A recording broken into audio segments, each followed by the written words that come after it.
अस्सलाम वालेकुम व्यूवर्स, आप देख रहे हैं in search of wisdom.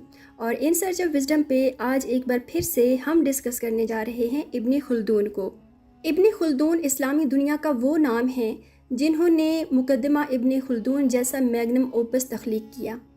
14th century के इस मुस्लिम स्कॉलर ने एक ऐसा शाहकार तख्लीक किया, एक ऐसा शाहकार लिखा जो कि आज तक मुहक्किकीन की नज़रों में है, जिस पर आज भी रिसर्चेस हो रही हैं। जब भी मुकदमा इब्न खुल्दून की बात आती है तो उसमें किसी एक इल्म की नहीं बल्कि बहुत सारे उलूम की बात आती है। इसीलिए इब्न खुल्दून को सोशल साइंसेस का बानी भी कहा जाता है। इब्न खुल्दून वो पहले शख्स हैं जिन्होंने हिस्ट्री को एज अ साइंस पढ़ा और तारीख़ के वाक़यात में सच और झूठ को किस तरह से अलग करना है उसके तरीक़ाकार भी बता दिए हैं। इब्न खुल्दून से पहले जितनी भी तारीख़ें लिखी गई, चाहे वो यूनानियों की थी या चाहे वो मुसलमान मुअर्रिखीन की थी, इब्न खुल्दून से पहले तारीख़ को सिर्फ़ और सिर्फ बादशाहों और जंगों तक महदूद रखा गया था। इब्न खुल्दून वो पहले शख्स थे जिन्होंने सोशो पॉलिटिकल हिस्ट्री पे काम किया और इंसानी तहज़ीब किस तरह से बनती है और इंसानी कल्चर किस तरह से वजूद में आता है और स्टेट्स का राइज एंड फॉल किस तरह से होता है, ये सारी चीज़ें इब्न खुल्दून ने अपने मुकदमा में बयान कर दी हैं। आज इन चीज़ों से हटकर हमारा मौजू कुछ और है, इसलिए अपने मौजू की तरफ आते हैं।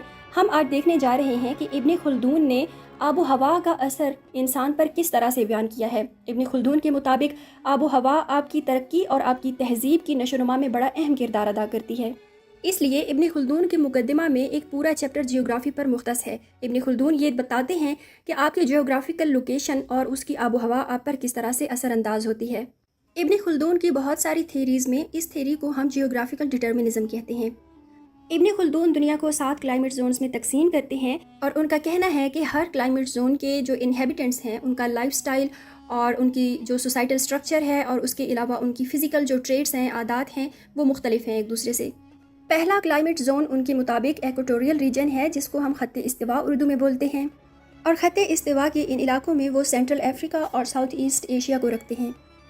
इब्न खुल्दून ये लिखते हैं कि बहुत ज़्यादा गर्मी होने की वजह से इस रीजन के लोगों की जो फ़िज़िकल और सोशल ट्रेड्स हैं वो दूसरी दुनिया से मुख्तलिफ हैं। मुकदमा में वो लिखते हैं कि गर्म तरीन इलाकों में लोगों के रंग बहुत काले होते हैं और उनके बाल वूली यानी ऊन की तरह के यानी घुंघरियाले होते हैं और उनकी जिसामत भी इस तरह की होती है जो कि हीट को, गर्मी को बर्दाश्त करने की काबिलियत रखती है। और वहाँ के लोग सर्वाइवल के लिए ही बस कोशिश करते हैं और बहुत ही सादा ज़िंदगी गुजारते हैं, सादा खुराक खाते हैं। इस वजह से वहाँ पे मुआशरे में बहुत ज़्यादा सादगी देखने को मिलती है। यहाँ से वो अपने दूसरे जोन की तरफ जाते हैं जो कि थोड़ा सा शुमाल में है, लेकिन वो भी गर्म बहुत ज़्यादा है, लेकिन उसकी निस्बत जो पिछला जोन हमने बयान किया है कम गर्म है। और इस जोन में वो सेंट्रल अफ्रीका और सदर्न इंडिया को रखते हैं। फर्स्ट जोन की निस्बत इस इलाका में आबो हवा थोड़ी सी मुतदिल है और यहाँ पर ज़राअत वगैरह भी होती है और सोसाइटी जो है वो डेवलप्ड है पहले जोन की निस्बत। तीसरे जोन में वो नॉर्थ अफ्रीका और मिडिल ईस्ट को रखते हैं और उनके मुताबिक यहाँ का क्लाइमेट थोड़ा सा मॉडरेट है और इस वजह से यहाँ पे एग्रीकल्चरल जो एक्टिविटीज़ हैं लोगों की बहुत ज़्यादा हैं और जहाँ पे एग्रीकल्चरल एक्टिविटीज़ ज़्यादा होती हैं वहाँ पे ट्रेड ज़्यादा होती है और जहाँ पे ट्रेड ज़्यादा होती है वहाँ पे सोसाइटी कम्प्लेक्स होती जाती है। इस वजह से इस इलाके में बहुत ज़्यादा डेंस पॉपुलेशन है, आबादी बहुत ज़्यादा है और लोग आसाइशों में रहते हैं और इसी वजह से वहाँ पर सिटीज़ और टाउन्स जो हैं वो बहुत अच्छे से डेवलप्ड हैं और इन इलाकों के लोग जो हैं वो सर्द और गर्म दोनों मौसमों का लुत्फ़ उठाते हैं।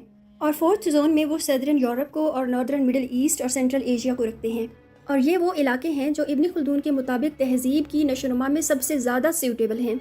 इब्न खुल्दून के मुताबिक इस जोन का जो टेम्परेचर होता है वो बहुत ही मुतदिल होता है। इस वजह से यहाँ पे लोगों के पास रिसोर्सेज ज़्यादा होते हैं और इंटेलिजेंस भी यहाँ के लोगों की ज़्यादा होती है और साइंस और आर्ट्स की तरफ रुझान भी लोगों में बहुत ज़्यादा पाया जाता है।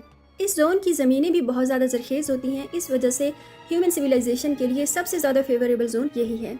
फिफ्थ जोन में यूरोप का वो इलाका रखते हैं जहाँ पे जर्मनी और फ्रांस वगैरह के मुल्क आते हैं। इब्न खुल्दून के मुताबिक यहाँ पे ठंड तो बहुत ज़्यादा होती है, लेकिन फिर भी ये ज़राअत के लिए और तरक्की और नशोनुमा के लिए बहुत अच्छा इलाका है। इस जोन की सोसाइटीज़ जो हैं वो इंडस्ट्रियल हैं यानी सनतकारी को फ़रोग देने वाली हैं। इब्न खुल्दून का छठा जोन रशिया के कुछ इलाके और स्कैंडिनेवियन कंट्रीज़ को शामिल करते हैं जो कि बहुत ही ज़्यादा ठंडे इलाके हैं। इब्न खुल्दून के मुताबिक कोल्ड क्लाइमेट के जो लोग हैं वो मजबूत होते हैं, लेकिन उनकी मूवमेंट्स बहुत ही स्लो होती हैं ज़्यादा सर्दी की वजह से और बहुत ज़्यादा सर्दी की वजह से वो बहुत ही सादा सा लाइफस्टाइल रखते हैं जो कि सोसाइटी की कम्प्लेक्सिटीज़ से बहुत ज़्यादा दूर होता है। इन इलाकों में आबादी भी बहुत ज़्यादा कम होती है। لیکن ان علاقوں میں ایک خاصیت یہ بیان کرتے ہیں کہ یہاں پر لوگوں کی کمیونل ٹائز بہت ہی اسٹرانگ ہوتی ہیں، کیونکہ سروائیول کے لیے لوگوں کو ایک دوسرے کا خیال رکھنا پڑتا ہے اور ایک دوسرے کی مدد کرنی پڑتی ہے، اور آخر میں وہ بہت دور دراز کے شمالی علاقہ جات جن میں سائبیریا وغیرہ آ جاتے ہیں ان کو شامل کرتے ہیں۔ اور یہاں پر سردی کی شدت اتنی ہوتی ہے کہ بہت بڑی اور کمپلیکس سوسائٹیز یہاں پہ وجود میں آ ہی نہیں سکتی۔ آبادی بہت ہی کم ہوتی ہے اور لوگ صرف اپنے سروائیول پہ فوکس کرتے ہیں۔ ابن خلدون کے مطابق معتدل آب و ہوا ایڈوانسڈ سویلائزیشنز کے لیے بہت ہی ضروری ہے اور فیوریبل ہے، کیونکہ ایسے علاقوں میں ایگریکلچرل ایکٹیویٹیز بہت ہوتی ہیں، زمین زرخیز ہوتی ہے، اس وجہ سے سوسائٹیز بھی بہت زیادہ فلورش کرتی ہیں۔ ایسے علاقوں میں لوگوں کو اپنے سروائیول پہ زیادہ فوکس نہیں کرنا پڑتا، اس وجہ سے لوگ آرٹس اور سائنسز میں بہت زیادہ دلچسپی لیتے ہیں، تجارت بہت زیادہ ہوتی ہے اور لوگ لگژوریس لائف گزارتے ہیں۔ امید ہے آج کی ویڈیو سے آپ کو کچھ نیا سیکھنے کو ملا ہوگا۔ میرے چینل کو سبسکرائب کیجیے اور اپنا فیڈ بیک دینا بالکل بھی نہ بھولیے گا۔ Thanks for watching. اللہ حافظ۔